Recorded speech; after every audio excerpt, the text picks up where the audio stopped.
Vijayawada university మంచి భవిష్యత్తు కోసం తెలుగు విద్యార్థులు ఇష్టపడే యూనివర్సిటీ. కాల్ 9059052378 9059052379.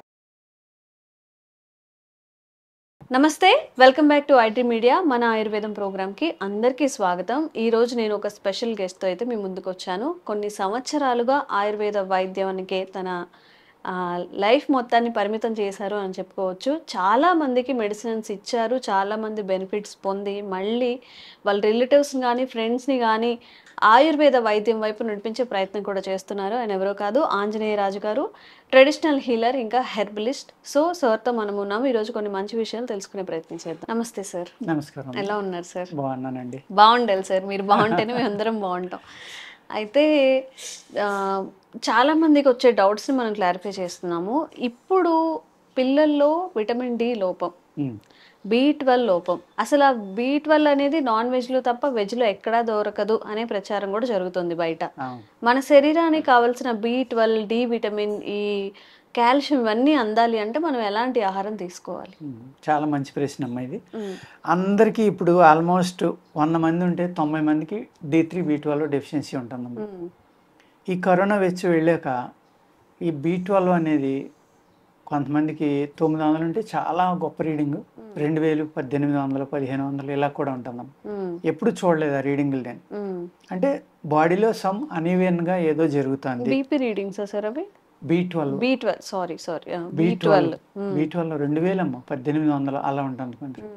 అసలు 900 చిల్లరే హైయెస్ట్ రీడింగ్ మనకి.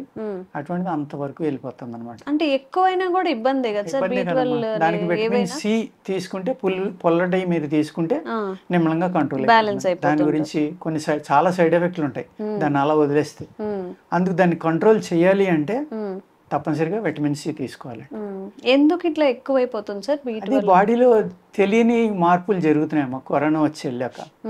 అంత క్రితం ఇలాంటి కేసులు ఉండేవి కాదు, నాకు తెలిసి ఉండి నా దగ్గరికి వచ్చేవారు కాదు. ఇప్పుడు రిపోర్ట్లు తెచ్చిన వాళ్ళు కొందరు చూసి మేము షాక్ తింటున్నాం. అరే 2000 D3 B12 ఉంటుంది. అలాగే B12 నాన్ వెజిటేరియన్లోనే కాదండి, తౌళ్ళలో హైయెస్ట్ ఉంటుందమ్మా. మనం రైస్ ఆడిస్తాం కదా, బ్రాన్ అంటాం కదా, అందులో కోన్ తౌడ్ అని పాలిష్ పెట్టినప్పుడు పైన రెడ్గా ఉన్న పొరని సెపరేట్గా తీస్తారు. ఆ తౌడు పూర్వం సుమ్మిలుండలో, నువ్వులుండలో ఇలాంటి వాటిలో కొంచెం కలిపి పెట్టివరమ్మ. అలాగే తౌడుని కూడా డైరెక్ట్గా నెయ్యి బెల్లం వేసి ఉండలకి చేసి పెడితే అంత కమ్మగా వేపించి అది సిమ్లో అదో కూడా తెలిసేది కాదనమాట. అంటే సున్నుండో అదే కూడా అంత టేస్ట్గా ఉండేది. వాళ్ళు మరి ఈ సైన్స్ తెలియదు కదమ్మా. ఇప్పుడు B12 గురించి వాళ్ళకి తెలియదు కానీ పెట్టేవారు. అదేవిధంగా ఆట్విక్లు ఉన్నారు నార్త్ ఈస్ట్లో, అది నాకు తెలియదు కానీ మన ఆంధ్రాలో అయితే చాలా బాగా తెలుసమ్మా నాకు. ఎందుకంటే జంగారెడ్డిగూడెం కానీ ఆ పైన కానీ సాలూరు, మక్కువ, ఒరిస్సా బార్డర్ వీళ్ళందరూ కూడా ఏంటంటే అడవిలో మామిడి చెట్లు ఉంటాయి కదండి. ఈ మామిడి చెట్లు యొక్క నాటు చెట్లు కదా, ఈ పైన గుంజు తక్కువ ఉంటుంది, టెంక ఎక్కువ ఉంది, లోపల జీడి ఎక్కువ ఉందమ్మా. కొన్ని గూడెల్లో ఎలాగంటే ఎవరైతే ఎక్కువ జీడి కలెక్ట్ చేస్తే వాడే నాయకుడు ఆ సంవత్సరం. ఓహో. అది మళ్ళీ ఊళ్ళోకి పట్టుకొచ్చామ్మా. అందరూ ఆ జీడి బద్దలుకొట్టి ఒక చోట కుప్ప పోసి దాన్ని పిండి ఆడుకుని వర్షం పడగానే ఆ పిండి జావ తాగేవారు అందరూ. హైయెస్ట్ B12 ఉంటుందమ్మా. హైయెస్ట్ B12 ప్లస్ బ్యాక్టీరియాని చంపడంలో మిరాకిల్ అనమాట మామిడి జీడి అనేది. మనం దాన్ని తినేసి పడేస్తాం కానీ ఒక మిరాకిల్ మెడిసిన్ అమ్మా. ఇప్పుడు మామిడికి తిన్న తర్వాత లోపల ఉండే విత్తనాలు, విత్తనం లోపల పప్పు ఉంది కదమ్మా తెల్లగాని, అది హైయెస్ట్ ఐరన్ ఉంది, హైయెస్ట్ B12 ఉంది. అసలు ఆ పౌడర్ రోజు మీరు ఒక చిన్న స్పూన్, ఒక 2 to 3 grams కనుక నీళ్ళలో కలుపుకుని డైలీ తాగేస్తే బాగా ఒగరుగా ఉంటుంది. పొట్టలో నులిపురుగులు మొత్తం చచ్చిపోతాయండి. B12 అనేది విత్ ఇన్ 20 daysలో మీకు నార్మల్ అయిపోతుంది. అంత అద్భుతంగా మామిడి జీడి అనేది పనిచేస్తుంది. ఎప్పుడు ఎక్కడ వినంది B12 అంటే ఇంకేవో సోయా బీన్స్ లేకపోతే ఇంకేవో రకరకాలుగా చెప్తూ ఉంటారు. అంత సింపుల్ ట్రీట్మెంట్స్ మన ఆయుర్వేదంలో ఉన్నాయండి. అలాగే మీకు చెప్పాను కదా, ఇవి కూడా బాగా తినేవారని పూర్వం, తౌడు ఉండలు ఇలాంటి. దానివల్ల అంటే బ్రౌన్ రైస్ వల్లే B12 అసలు ఎవరికి డెఫిషియన్సీ వచ్చేది కాదండి. ఇంకా మళ్ళీ దాన్ని వేస్ట్ చేయకుండా తౌడుకు అంటే కోళ్ళకైనా పెట్టేవారు, లేకపోతే బాగా పాలిచ్చి గేదెలకైనా పెట్టేవారు. మనుషులు కూడా ఇప్పుడు డాక్టర్లు, మా బ్రదర్ ఇవన్నీ అమ్ముతా అండి న్యాచురల్గా పండించి, అతని దగ్గర తౌడు వచ్చినట్టు డాక్టర్లు పట్టుకుంటున్నారు కొంతమంది. తౌడుండలు అంటే ఇప్పుడు ఎంత అవేర్నెస్ వచ్చింది అనేది మీరు తెలుసుకోండి. అలాగే ఇప్పుడు D3 అంటున్నారు. D3 100కి 90 మందిలో డెఫిషియన్సీ ఉంటుందమ్మా. ఇవాళ మనకు వచ్చే జబ్బులన్నీ కూడా D3 డెఫిషియన్సీ వల్లే. మ్యాక్సిమం మా దగ్గరికి వస్తున్నారు, కీళ్ళ నొప్పులు అంటారు, ఆర్థరైటిస్ అంటారు, మందులు ఇస్తాం, 3 నెలలు ఇచ్చినా 4 నెలలు ఇచ్చినా తగ్గకపోతే వెంటనే టెస్ట్ చేయండి. D3 12, 15, 18, 20 ఎంత ఉండాలి సార్? D3 30 పైన ఉండాలి. వెంటనే ఆ D3కి సంబంధించిన మనం మామూలుగా ఎండలో ఉండండి అని చెప్తారు. ఎండలో ఉంటే ఒక 6 నెలల సంవత్సరం ఉంటే అప్పుడు ఏమన్నా పెరుగుతున్నాం, ఇమీడియట్గా ఏం పెరగదు. అందుకు ఈ బాధల నుంచి బయటపడాలంటే సప్లిమెంట్స్ వచ్చినాయి. హ్యాపీగా సప్లిమెంట్ వాడుకుంటే తొందరగా బయటపడతారు. సప్లిమెంట్ వాడుకుంటా ఇమీడియట్గా మన ఫుడ్ హ్యాబిట్స్ మార్చుకోవాలండి. మనకు వచ్చే జబ్బులన్నీ ఫుడ్ వల్లే వస్తాయి. 99% ఫుడ్ హ్యాబిట్ వల్ల, తినే ఆహారం వల్ల. మనిషి యొక్క ఆలోచన కూడా తినే ఆహారం మీదే ఆధారపడుతుంది. బీట్రూట్ ఎక్కువగా తిన్నారనుకోండి, మీకు D3 బాగా పెరుగుతుంది. బీట్రూట్ వెజిటేరియన్స్ అయితే, పాలకూర, పాలు వీటిలో బాగుంటుందమ్మా. ఎన్వి తినేవాళ్ళు అయితే చిన్న చేపలు, ఎగ్గు వీటిల్లో కూడా చాలా బాగుంటుంది. ఈ అలవాటు చేసుకుని కనుక దీన్ని అట్లీస్ట్ వారంలో 3-4 రోజులు తింటా ఉంటే ఫ్యూచర్లో మళ్ళీ తగ్గకుండా ఉంటుందండి. ఎప్పుడైతే D3 ప్రాబ్లం వచ్చిందో, D3, B12 ఈ రెండాటి మీద అన్నీ ఇంపార్టెంటే, కానీ మోస్ట్ ఇంపార్టెంట్ D3 అండి. D3 ఇచ్చి అమెరికాలో నేను గూగుల్లో చూసాను, నిజం ఒకటిదో తెలియదమ్మా అది. ఒక డాక్టరు కరోనాకి తన దగ్గరికి వచ్చిన వాళ్ళందరికీ కూడా D3 2 lakhs 1 lakh డోసే ఇచ్చాడంట. ఒక్కళ్ళు కూడా ఆయన దగ్గర పోయిన వాళ్ళు కానీ సీరియస్ అయిన వాళ్ళు కానీ లేరంట, బ్రతకలేదు, అందరూ బతికారు. ఒక్కళ్ళకి కూడా జబ్బు తగ్గని వాళ్ళు ఒక్కళ్ళు కూడా లేరు, ఇమీడియట్ రికవరీ. ఆ తర్వాత ఆయన ఎందుకు ఇంత సక్సెస్ వచ్చిందంటే, ఆయన నేను ఇలా చేశాను D3 వల్ల ఇవన్నీ వస్తున్నాయని ఆయన జైల్లో వేసారు. మెడికల్ పర్మిషన్ లేకుండా నువ్వు ఎలా ఇచ్చావు? అయ్యో, బతికారు కదా వాళ్ళు. వేల మందిని బతికించాడు ఆయన, వేల మందికి ఇమీడియట్ గా జబ్బు తగ్గించాడు, కోట్లు ఖర్చు అవ్వకుండా. దాని మీద రీసెర్చ్ చేసి అటువంటి వాళ్ళని ప్రోత్సహించాలండి. కానీ అతనికి ఒక సిస్టమ్ ఉంది, మెడికల్ సిస్టమ్ అనేది. ఆ సిస్టమ్ దాటి నువ్వు బయటికి వెళ్ళావు కాబట్టి నేను శిక్షించాలి అని ఆయన శిక్షించారు పాపం. అది గూగుల్లో చూశాను, మరి నిజం ఉంటుందో మనకు తెలియదు అనుకోండి. అంటే D3 అనేది అంత ఇంపార్టెంట్ అని ఆయన చెప్పాడు. ఇప్పుడు మనం గూగుల్లోకి వెళ్ళి ఏది చూసినా చాలా జబ్బులకి D3 డెఫిషియన్సీ కారణం అని మనకి తెలుస్తుంది. మంచి మంచి డాక్టర్లు, రీసెర్చ్ స్కాలర్స్, గొప్ప గొప్ప PhD వాళ్ళు చెప్పేది అదే. అందుకు ఈ D3 సప్లిమెంట్స్ ఏవైతే ఉన్నాయో అవి మనం వారంలో కనీసం 3-4 సార్లు బీట్రూట్, పాలకూర, లేకపోతే పాలు ఎక్కువగా తీసుకోవడం, ఆవు నెయ్యి ఎక్కువగా తీసుకోవడం. ఆవు నెయ్యిలో కూడా D3 ఉంటుందమ్మా. ఇలాగనమాట. చిన్న చేపలు తింటే మంచిదే. చిన్న చేప తింటే మీకు కాల్షియం డెఫిషియన్సీ కూడా ఉండదండి. అదేవిధంగా ఇవాళ కాల్షియం డెఫిషియన్సీ మీకు 40 ఏళ్ళు వచ్చేసరికి మనం ఏదైనా బోన్ పెయిన్స్ అని కానీ ఒళ్ళు నొప్పులు అని కానీ వెళ్తే కాల్షియం తగ్గిపోతుంది, ఒక కాల్షియం ట్యాబ్లెట్ పెట్టేద్దామని రాస్తున్నారు డాక్టర్లు. స్త్రీల్లో ఎక్కువగా కాల్షియం డెఫిషియన్సీ రావడానికి కారణం ఉందాం. ఎందుకంటే వీళ్ళకి మెన్స్ట్రువల్ సైకిల్ అనేది ఎవ్రీ మంత్ రావడం వల్ల చాలా మినరల్స్ వేస్ట్ అయిపోతాయి కాబట్టి జెంట్స్లో అంత ప్రాబ్లం ఉండదు. ఆ కాల్షియం అతిగా వాడటం వల్ల అనేక సైడ్ ఎఫెక్ట్లు కూడా వస్తాయి ఫ్యూచర్లో. వీళ్ళు ఏం చేస్తారంటే డాక్టర్ ఏదో 2 నెలల బాడీ మానిపిందామని ఆయన రాస్తాడు. వీళ్ళు ఏం చేస్తారు, ఆయన రాశాక ఇంకెప్పుడు ఆయన అడగరు. కాల్షియం మంచిది కదా అని కొన్ని సంవత్సరాల పాటు మింగుతూనే ఉంటారు. దాంతో ఏమవుతుందమ్మా, ఆ డిపాజిట్స్ ఎక్కడైనా ఉండిపోతే రేపు వదిన బ్లాక్స్ అంటారు, క్లాట్లు అంటారు, ఇంకోటి అంటారు, బోల్డ్ రకాలు ఎక్స్ట్రా బోన్ గ్రోత్ ఇవన్నీ వస్తాయి అన్నమాట. అందుకేంటి అంటే మనం ఇవన్నీ అబ్జర్వ్ చేసుకుంటూ తీసుకోవాలి.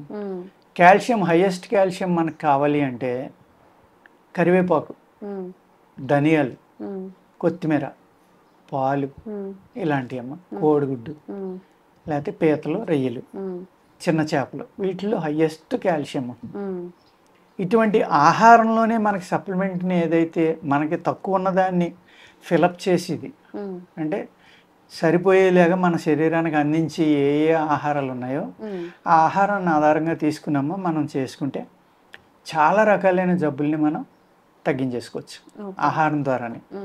అదేవిధంగా మనం ఏం చేస్తున్నామో మంచిదనేమో ఎక్కువ తినేస్తాం, చెడ్డదంటేనేమో పూర్తిగా మానేస్తాం. అలా కాదు, ప్రతి దాంట్లో కొన్నాళ్ళ తర్వాత ఏం చేస్తున్నారు, మనం ఏది మానేస్తున్నామో అదే మంచిదని చెప్తున్నారు. మళ్ళీ ఏది బాగా తింటున్నామో అదేమో దానివల్ల సైడ్ ఎఫెక్ట్ అంటున్నారు. అప్పటికే టైం అయిపోతుంది, నష్టం వచ్చేస్తుంది మనకి. జరిగేది నిజంగా జరిగేది అయితే జరిగిపోవాలి. అందుకు అలా కాకుండా ఒక బ్యాలెన్స్డ్ డైట్ అనేది పెట్టుకుని, పూర్వకాలం ఎలా ఉండేది, మన వాళ్ళు ఎలా తినేవారు, ఎందుకంత ఆరోగ్యంగా ఉన్నారు వాళ్ళు. ఇప్పుడు ఏమంటారంటే లైఫ్ స్పాన్ పెంచాము, అప్పుడు యావరేజ్ లైఫ్ స్పాన్ 55-60 ఉంటే ఇప్పుడు 80కి తీసుకెళ్ళాం. ఉపయోగం ఏంటి అనేది నాకు అర్థం అవట్లేదు. రోగాలతో కూడిన లైఫ్ 80 ఏళ్ళు ఉన్నా ఉదయం ఒక 5-6 బిళ్ళలు, సాయంత్రం 5-6 బిళ్ళలు, 20 మింగి వాళ్ళు కూడా ఉన్నారు సార్. మా రిలేటివ్సే ఉన్నారు, మా పక్కింటి వాళ్ళు, మా బాబాయ్, బిన్ని, లేకపోతే నానమ్మలు చాలా మంది ఉన్నారు. కరెక్ట్ గా 11-12 టాబ్లెట్స్ వేసుకుంటారు వాళ్ళు. షుగర్కి, బీపీకి, కాళ్ళు నొప్పులు అని చెప్పి అవన్నీ హార్ట్కి సంబంధించినవి. మళ్ళీ వీటన్నిటిని కంట్రోల్ చేసేలాగా మార్నింగ్ గ్యాస్ టాబ్లెట్ ఒకటి ఇన్ని వేసుకుంటున్నారు కదా, గ్యాస్ ఫామ్ అవ్వకుండా అని చెప్పి. ఇలాగా అంటే లైఫ్ స్పాన్ పెంచామంటున్నారు కానీ ఎటువంటి లైఫ్ స్పాన్ పెంచాం మనం, అది పూర్వానికి ఇప్పటికీ డిఫరెన్స్ అమ్మ. అందుకేంటంటే ఈ D3, B12 అనేది చాలా ఇంపార్టెంట్, అందులో డౌట్ ఏం లేదు. కాల్షియం కూడా పిల్లల కాడి నుంచి పెద్దవాళ్ళ దాకా అందరికీ. కాల్షియం మరి మిల్క్లో బాగానే ఉంటుందమ్మా. చాలా మంది మిల్క్ ప్రోడక్ట్ తినొద్దు అంటున్నారు, మిల్క్ జోలికి వెళ్ళొద్దు అంటున్నారు, మిల్క్ తాగొద్దు అంటున్నారు. అడల్టరేట్ అయిపోతున్నాయి సార్ చాలా. మనం చాలా మంచిది కాదమ్మా, అడల్టరేట్ ఉంటే మంచిది కాదు. ఏది మంచిదో ఏది చెడ్డ పాలు, అసలు పాలు తాగుతున్నామో లేకపోతే ఇంకేంటో కూడా అర్థమయ్యే సిచ్యువేషన్ లో మనం ఉన్నాం. ఆ సిచ్యువేషన్ 100% కరెక్ట్ అండి. అంచేత అసలు పాలు కాదో తెలియని పరిస్థితిలో కూడా ఉన్నాం మనం. మరి అంత చిన్న బిడ్డకు కూడా మనం ఆ పాలు ఇస్తున్నాం. మరి అడల్ట్రేషన్ చేసి వాళ్ళని ఏం చేయాలమ్మా? మన చట్టాలేమో సంవత్సరాలు పడుతుంది శిక్షించడం. మీరు అన్నట్టు వైద్యం చేసే వైద్యుడిని తీసుకెళ్ళి లోపలేస్తున్నారు. ఇలా అడల్టరేట్ చేసి అమ్మాయి వాళ్ళనేమో ఏం చేస్తారు, వాళ్ళని పట్టుకుంటారు, ఫైన్ వేస్తారు.